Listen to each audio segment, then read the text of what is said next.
Mom, just wait here, Karen had said, squeezing my hand. The discharge paperwork is complicated. I'll handle everything with the billing office. You rest. She'd smiled that warm smile of hers, the one that had melted my heart since she was a baby. I'll be back in 20 minutes, then we'll get you home and settled. The waiting room chair was uncomfortable, the vinyl cracking beneath me every time I shifted weight. I'd been sitting here for over 2 hours now, watching the second hand on the wall clock make its endless circles. My shoulder ached where they'd done the surgery 3 days ago, a routine procedure to repair a torn rotator cuff, but at 68, recovery took longer than it used to. I checked my phone again. That was 3 hours ago. Battery at 12%. I'd called her 6 times. Every call went straight to voicemail. Hi, you've reached Karen. Leave a message. Cheerful, bright, recorded. She never called back. A nurse walked past, the third time she'd circled this waiting area. Finally, she stopped, her expression a mixture of concern and something else I couldn't quite identify. Mrs. Morrison. Are you still waiting for your daughter? Yes, I said, hating how small my voice sounded. She's just finishing up the paperwork. She'll be here any minute. The nurse bit her lip, glanced toward the billing office, then back at me. Ma'am. Your daughter left 2 hours ago. She signed all the discharge documents and walked out through the main entrance. I assumed she was bringing the car around. The fluorescent lights suddenly felt too bright. I pulled my cardigan tighter, even though the hospital maintained a steady 72 degrees. That's not possible. She told me to wait. She said, did she take your belongings with her, your purse? I looked down at my lap. I had my phone, my reading glasses, and the small bag of toiletries the hospital had provided. Everything else, my purse, my wallet, my house keys, my ID, my insurance cards, Karen had taken to keep safe while I was in recovery. The nurse's expression shifted to something closer to alarm. Let me get the patient advocate.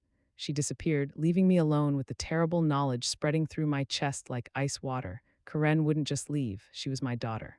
My only child. We'd been close, especially close since my husband Robert died 5 years ago. She'd been so attentive during his illness, so supportive after. When I'd needed this surgery, she'd insisted on taking time off work. Mom, you can't do this alone. I'm taking care of everything. The nurse returned with a woman in a suit, patient advocate, according to her badge, Elena Vasquez. Mrs. Morrison, I'm Elena.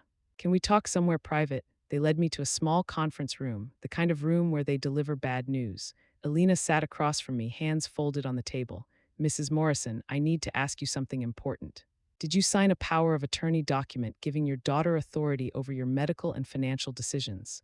No, absolutely not. I would never. But even as I said it, something nagged at my memory. 2 weeks before the surgery, Karen had come over with papers. Just routine stuff, Mom. Medical history forms, insurance paperwork. You know how hospitals are. I'd been anxious about the surgery. Worried about the anesthesia, worried about recovery. I'd barely glanced at the papers before signing them. I trusted her. Elena pulled out a folder. According to our records, a comprehensive power of attorney was filed with your admission paperwork. Your daughter has had full medical and financial authority since before your surgery. She paused, choosing her words carefully. She used that authority this morning to collect an insurance settlement check. The insurance company issued it for complications during your procedure, additional anesthesia required, extended recovery time. The check was for $22,000. The room tilted. What? The check was made out to you, but with power of attorney, she was legally authorized to endorse and cash it, which she did this morning. Then she left. My phone buzzed. Finally, a message from Karen. My hands shook as I opened it. Mom, something urgent came up with work. Had to leave town for a few days. Don't worry about anything. The house is all taken care of. Focus on recovering. Love you, heart suit. That's when I knew. In that deep, instinctive way you know when something is catastrophically wrong.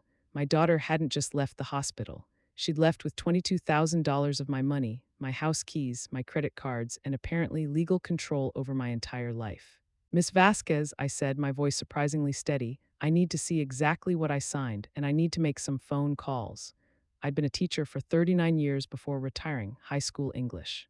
I'd seen teenage manipulation, watched students try to charm their way out of consequences, learned to recognize when someone was lying.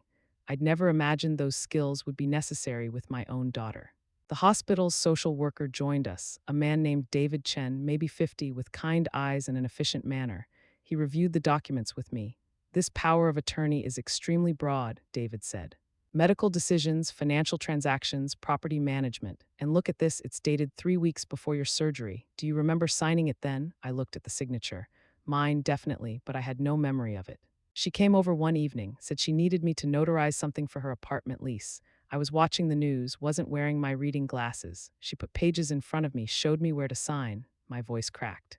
I didn't read them, I trusted her. David's expression was gentle but firm. Mrs. Morrison, Helen, this happens far more often than people realize. Adult children exploiting elderly parents through power of attorney fraud. But here's what matters now, you have options. Over the next hour, he outlined what I could do: revoke the power of attorney, report to Adult Protective Services, file criminal charges. But she's my daughter, I whispered. Yes. And she committed fraud and theft. Those are crimes regardless of relationship. First, I needed to get home. The hospital provided a voucher for a medical transport van. When I arrived at my house, the modest ranch I'd lived in for 32 years, I found the locks changed. I stood on my own front porch, key in hand, unable to enter my own home. My neighbor, Mrs. Rodriguez, saw me from her yard. Helen, thank goodness you're okay. Your daughter was here yesterday with a locksmith. She said you were in the hospital and needed new locks for security. Did she? Did she say anything else? Mrs. Rodriguez hesitated. She had a moving truck, took quite a bit of furniture, boxes of things. I asked if you were moving, and she said you'd decided to downsize. To move into assisted living. The world seemed to tilt again. She said you'd explain everything when you got home. Helen, are you all right? You look pale. I need to call the police. The responding officer was young Officer Park, maybe 30. He listened to my story with increasing concern, walked around the house checking windows, finally called for a supervisor. Sergeant Williams arrived 20 minutes later. Older, weathered, with gray in his beard and eyes that had clearly seen everything. He took my statement carefully, thoroughly. Mrs. Morrison, here's your situation. Your daughter has power of attorney, which gives her legal authority over your property. From our perspective, she didn't break in, she had legal access. The lock change, the property removal. Technically, if that document is valid, she's within her rights. But I didn't know what I was signing. She tricked me, I believe you, but proving that will take time. Meanwhile, you need somewhere to stay tonight. Do you have anyone? Karen was my only family, friends. I had colleagues from school, but we'd drifted since retirement. The neighbors were friendly but not close. Mrs. Rodriguez spoke up. She's staying with me. And Sergeant, with respect, an elderly woman just had surgery and her daughter locked her out and stole money. That can't be legal, Sergeant Williams nodded. You're absolutely right. Helen, here's what you do tomorrow. Contact an attorney immediately. File to revoke that power of attorney. File a police report for fraud and elder abuse. Contact your bank and freeze your accounts and document everything. That night, I stayed in Mrs. Rodriguez's guest room, unable to sleep. Every time I closed my eyes, I saw Karen's face. Not the woman who'd abandoned me at the hospital, but the little girl who'd cried on her first day of kindergarten. The teenager who'd helped me grade papers late into the night. The young woman who'd held my hand at her father's funeral. When had she changed? Or had she always been this person and I'd been too blind to see it? The next morning, Mrs. Rodriguez drove me to legal aid. The attorney was a woman named Sharon Martinez, probably in her 50s, with an air of competent efficiency. Mrs. Morrison, I handle cases like yours regularly. Elder financial exploitation is unfortunately common. Let's start with what we know. Over 2 hours, we built a strategy. Sharon filed an emergency motion to revoke the power of attorney. She contacted Adult Protective Services. She helped me file police reports. And she gave me a reality check. Helen, if we pursue this fully, there's no going back. Your daughter will likely face criminal charges. Your relationship, whatever's left, will be destroyed. Are you prepared for that? I thought about Karen's text. Something urgent came up, as if stealing from your mother was a scheduling conflict. Yes, I said, I'm prepared. The next week was a blur of legal proceedings. I stayed with Mrs. Rodriguez, who became my fiercest advocate. We contacted my bank together. Karen had transferred $78,000 from my savings account, my entire retirement fund, to an account I didn't recognize. The credit card companies reported fraudulent charges, plane tickets to Mexico, a car purchase, luxury hotel stays. Karen had been planning this for months. The breakthrough came when Sharon's investigator found the property records. Karen had forged my signature on a quitclaim deed, transferring my house to her name. Then she'd taken out a home equity loan for $85,000. My house, which I'd owned outright for 20 years, now had a massive loan against it, and Karen had the money. This is actually good news, Sharon said. How is any of this good news? Because it's so egregious, so clearly criminal, that we have an airtight case. Power of attorney gives authority to manage your affairs, not to steal. This crosses every legal line. The district attorney is very interested. The emergency court hearing was 2 weeks after my hospital discharge. I sat in that courtroom, still weak from surgery, and watched Karen walk in with her attorney. She looked different, expensive haircut, designer suit I'd never seen. She glanced at me once, her face cold and expressionless, then turned away. Her lawyer argued I was mentally incompetent due to post-surgery confusion. that I'd willingly signed the power of attorney, that Karen had been protecting my assets from scammers and making sound financial decisions on my behalf. I listened to them paint me as a confused old woman who couldn't manage her own life and watched Karen nod along, never meeting my eyes. When I testified, I told the truth. All of it, the trick signatures, the systematic theft. The abandonment at the hospital. I brought medical records proving my competence, bank statements showing the drained accounts, Mrs. Rodriguez and other neighbors who testified to Karen's suspicious behavior. The judge was a woman in her 60s, Judge Patricia Chen. She reviewed everything with meticulous attention. Finally, she looked at Karen. Miss Morrison, did you or did you not cash a $22,000 insurance settlement check made out to your mother? I did, Your Honor, but I had power of attorney. Did you inform your mother you were taking that money? She was recovering. I didn't want to burden her. That's yes or no? No. Did you transfer $78,000 from your mother's savings without her explicit knowledge or consent? Karen's lawyer objected, but Karen answered. I was consolidating her accounts for better interest rates. Into an account she has no access to? Silence. Judge Chen removed her glasses. I've seen many things in my years on this bench, but this case is particularly disturbing. Miss Morrison, you didn't consolidate your mother's assets. You stole them. You exploited a legal document meant to protect vulnerable people and used it to commit fraud against your own mother while she was recovering from surgery. She granted the emergency revocation. She ordered Karen to return all funds immediately. She referred the case to the district attorney for criminal prosecution, and she ordered Karen to stay at least 500 feet away from me. As Karen left the courtroom, she finally looked at me. You'll regret this. I'm your only family. You'll end up alone. I met her gaze steadily. I'd rather be alone than be with someone who sees me as nothing but a bank account. The criminal trial took 7 months to prepare. In that time, I moved back into my house. Locks changed again, this time by me. I recovered from surgery with help from Mrs. Rodriguez and neighbors I'd never realized cared so much. I started volunteering at a senior center, using my experience to help others recognize signs of financial abuse. And I went to therapy, because loving someone who betrayed you doesn't just stop. My therapist, Dr. Angela Foster, helped me understand something crucial. You gave Karen a good childhood. Yes, not perfect, but I tried my best. You supported her education, her choices, her life, always. Then you fulfilled your role as a mother. What she chose to do with that foundation, that's on her. You're not responsible for the parts of her you didn't break. That phrase stayed with me. I'm not responsible for the parts I didn't break. The criminal trial was brutal. Karen's attorney painted me as a bitter, controlling mother seeking revenge. They brought up every disagreement we'd ever had, every time I'd said no to her requests for money. But the evidence was overwhelming. The forged deed. The transferred funds, the insurance check deposited to Karen's personal account, the home equity loan I'd never authorized, the Mexico plane tickets purchased the day after she left me at the hospital. The prosecutor, a sharp woman named Lisa Park, systematically demolished Karen's defense. She brought expert witnesses on power of attorney fraud, my medical records proving competence. Financial experts who traced every stolen dollar, and she brought other victims. Turns out Karen had done this before. Smaller scale, never prosecuted. An elderly client from her job at an insurance agency.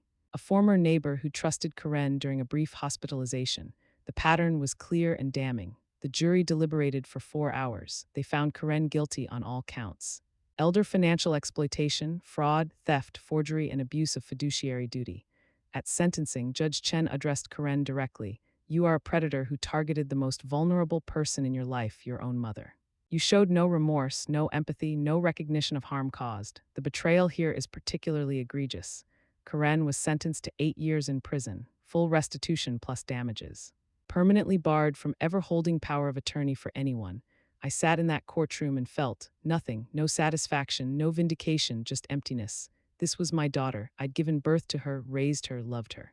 And she'd reduced our entire relationship to dollar signs. After sentencing, the prosecutor found me in the hallway. Helen, you did the right thing. By prosecuting, by standing firm, you've prevented Karen from doing this to others. You potentially saved other families from this pain. It doesn't feel like victory. It rarely does, but it's justice. Sometimes that has to be enough. 4 years have passed since that day at the hospital. I'm 72 now, healthy and active. I recovered most of the money. The house is mine again, the fraudulent loan voided by the court. I volunteer twice a week at the senior center, helping others understand their legal rights and recognize signs of financial abuse. Mrs. Rodriguez and I became close friends. She introduced me to a book club, a walking group, a community of people who showed me that family isn't always about blood. Sometimes it's about who shows up when you need them. I think about Karen sometimes, wonder if she's learned anything, if she feels remorse, if any part of the daughter I loved still exists. Her attorney reached out once asking if I'd support early parole. I declined. People ask if I'll ever forgive her. The truth is, I don't know. Forgiveness isn't something I owe her. It's not a prize she can earn back. What she did, the calculated cruelty of it, that's not something an apology can undo. But I have found peace, not with Karen, but with myself. I've learned that loving someone doesn't mean accepting abuse, that being a good mother doesn't mean being a doormat. That sometimes the most loving thing you can do is establish boundaries and enforce consequences. I've also learned to recognize the signs I missed, the way Karen always had money troubles despite a good job, the way she'd get angry when I wouldn't just hand over my credit card, the subtle comments about how much my house was worth, how I should plan for the future, how I wasn't getting any younger. Looking back, I can see the manipulation clearly. At the time, I told myself she was just stressed, just going through a rough patch. I made excuses because the alternative, accepting my daughter was willing to exploit me, was too painful. If you take nothing else from my story, take this. If someone asks you to sign a power of attorney, stop, read every word, understand exactly what you're signing. Consult an attorney, take your time. A power of attorney is one of the most powerful legal documents you can sign. It gives someone else control over your money, your property, your medical decisions, your entire life. If you feel pressure to sign quickly, if you're told it's just routine paperwork, if someone acts offended that you want to read it carefully, those are massive red flags. Never sign a power of attorney unless you fully understand it and completely trust the person, and even then, consider limiting its scope and duration. Most importantly, you are not obligated to give anyone power of attorney, ever. Not your children, not anyone. It's your life, your money, your choice. If someone tries to guilt you by saying, "Don't you trust me?" or "I'm just trying to help," that's manipulation, not love. I learned this the hardest way possible. I'm sharing it now so you won't have to, because the worst part of elder abuse isn't the money lost. It's realizing someone you loved never really loved you back. That to them, you were just an opportunity to be exploited. But here's what I want you to know. If this happens to you, you can survive it. You can fight back. You are not alone and you are not powerless. I survived because I refused to be a victim. I sought help. I found advocates. I stood up in court and told my truth. It wasn't easy. There were days I wanted to give up, wanted to let Karen have it all if it meant I could have my daughter back. But the person I wanted back never really existed. The Karen I loved was a fiction I'd created to avoid seeing the truth. The real Karen looked at her mother's trust and saw only dollar signs. I had to accept that I deserved better, even at 72, even alone, even starting over.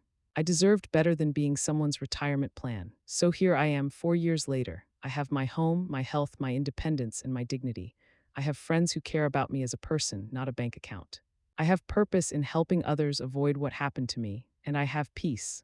Not the peace of reconciliation, but the peace of knowing I stood up for myself, that I didn't let the betrayal define me, that I chose dignity over desperation. If there's one thing I want you to remember, it's this: you are never too old to start over. You are never too alone to find help. You are never too trusting to learn caution. And you are never, ever obligated to set yourself on fire to keep someone else warm, even if that someone is your own child. The hospital discharge office locked its doors an hour after Karen left.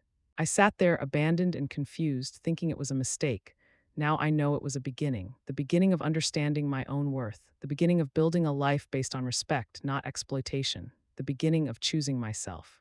And if you're reading this because someone has betrayed you, stolen from you, or left you helpless, know that it can be a beginning for you too. Subscribe if you haven't already, not an easy one, not a painless one, but a beginning nonetheless.